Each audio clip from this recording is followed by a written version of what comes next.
Ladies and gentlemen, the Transfer Settlements Fallout 4 mod has been updated to be compatible with both the next-gen version of Fallout 4 and with Fallout London. I've tested it out in Fallout London in 2 different settlements and it seems to work perfectly. Now, if you don't know what this mod does, it basically allows you to export your settlements into blueprint files and then give them to someone else so that they can import them into their game.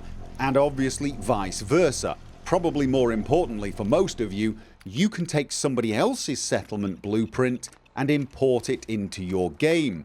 And a lot of people spend a lot of time on their settlements and then they upload them to a place like Nexus, and you get to enjoy those settlements without having to spend hundreds of hours doing the work yourself. I have a detailed video regarding this mod.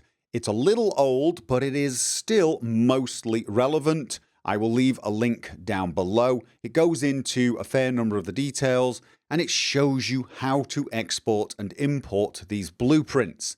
It is a little dated because at the time this mod could not export or import the wires, so you had to rewire the settlement once you'd imported it. But all that changed quite a while ago actually, and the mod has been able to export and import wires and all the different power conduits for quite a long time. So if you do watch my video, please understand you don't need to worry about the wiring anymore.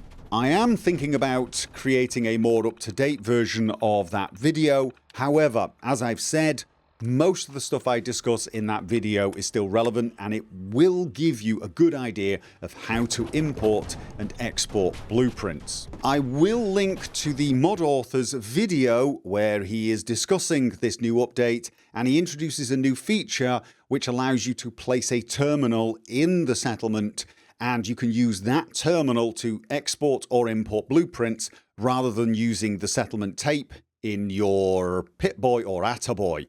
You still have that option if that's how you prefer to do it, but it's a nice new feature that he's added. It is a brilliant little mod that really saves you a lot of time if you want a really good settlement, but you don't want to do all the work yourself. You just find a blueprint on Nexus, download it, and then you go into the game, and there are various ways of importing that file. Do it whichever way you prefer, and within a few minutes you will have a fully functional and pretty amazing settlement depending on the blueprint you've used. And that's it. This is a great mod and it is now compatible for the next gen version of Fallout 4 and Fallout London.